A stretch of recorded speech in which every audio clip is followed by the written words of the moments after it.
Baik, Assalamualaikum warahmatullahi wabarakatuh. Perkenalkan nama saya Nur Rahma dengan NIM 2304045002014. Di sini saya akan menjelaskan tentang teori konseling behavioristik untuk memenuhi ujian akhir semester. Baik saja, langsung saja saya menjelaskan tentang konseling behavioristik. Konseling behavioristik merupakan salah satu pendekatan dalam bimbingan dan konseling yang memandang bahwa perilaku manusia dapat manusia pada dasarnya terbentuk melalui proses belajar dan dipengaruhi oleh lingkungan. Pendekatan ini menekankan bahwa eh, perilaku manusia, baik perilaku yang positif maupun negatif, perilaku yang dianggap bermasalah, dapat dipelajari, diamati, diukur, serta diubah melalui proses pembelajaran yang tepat. Oleh karena itu, konseling behavioristik berfokus pada perubahan perilaku yang tampak secara langsung, bukan hanya pada pemahaman terhadap perasaan atau pengalaman masa lalu konseling. Terus dalam pandangan behavioristik juga manusia tidak dianggap sebagai individu yang sepenuhnya dikendalikan oleh dorongan bahwa sadar atau pengalaman masa lalu. Pada seseorang lebih banyak dipahami sebagai hasil dari interaksi antara individu dengan lingkungannya. Artinya, seseorang dapat memiliki perilaku tertentu antara individu eh, sebelumnya memperoleh pengalaman, pembiasaan, penghargaan, hukuman, atau konsekuensi terhadap lingkungannya. Perilaku yang sering mendapatkan penguatan positif cenderung akan diulangi, sedangkan perilaku yang tidak mendapatkan penguatan atau mendapatkan konsekuensi tertentu dapat berkurang. Eh, Makanya teori behavioristik berkembang dari aliran psikologi yang menekankan pentingnya mempelajari perilaku yang diamati oleh subjektif. Tokoh-tokoh juga banyak yang memberikan eh, kontribusi terhadap perkembangan teori behavioristik antara lain Ivan Pavlov, John B. Watson, B.F. Skinner, dan Albert Bandura. Pavlov mengembangkan konsep pengondisian klasik yang menjelaskan bahwa suatu respon dapat terbentuk melalui pengembangan bahwa psikologi seharusnya mempelajari perilaku yang dapat diamati. Sedangkan Skinner mengembangkan konsep eh, pengondisian operan yang menekankan pentingnya konsekuensi atau penguatan.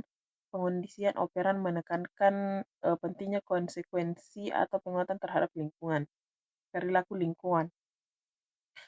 Sementara Albert Bandura mengembangkan teori belajar sosial yang menjelaskan bahwa manusia juga dapat belajar melalui pengamatan dan peniruan terhadap perilaku orang lain. Ada dalam konseling behavioristik juga perilaku manusia dipandang sebagai sesuatu yang dapat dipelajari. Jika perilaku manusia dapat dipelajari, maka perilaku tersebut juga dapat diubah melalui proses belajar yang baru. Contohnya, eh, seorang siswa yang memiliki kebiasaan menunda-menunda tugas, menurut pendekatan behavioristik, siswa memiliki kebiasaan eh, tersebut tidak langsung dianggap sebagai sifat tetap yang melekat pada siswa. Perilaku tersebut mungkin terbentuk karena adanya kebiasaan, lingkungan, atau kurangnya pengawasan dari orang tua, atau adanya konsekuensi yang membuat siswa merasa bahwa menunda tugas tidak menimbulkan masalah. Oleh karena itu, konselor dapat membantu siswa untuk eh, membentuk kebiasaan baru memulai belajar menjadwalkan kerja tugas, penguatan positif, pemantauan perilaku, dan memberikan konsekuensi yang sesuai. Dalam pendekatan behavioristik juga konsekuensinya memiliki peranan yang penting dalam membentuk perilaku. Apabila sesuatu perilaku menghasilkan konsekuensi yang menyenangkan, maka kemungkinan perilaku tersebut untuk muncul kembali menjadi lebih menyenangkan.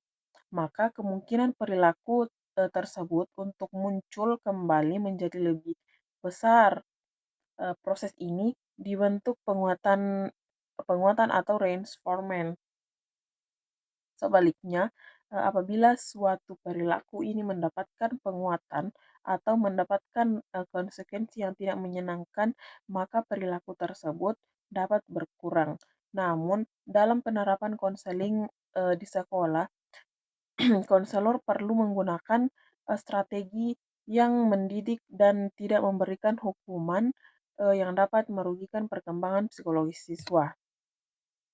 Penguatan positif merupakan salah satu konsep yang banyak digunakan dalam konseling behavioristik. Penguatan positif dilakukan dengan memberikan sesuatu yang menyenangkan setelah konseling menunjukkan bahwa perilaku yang diharapkannya.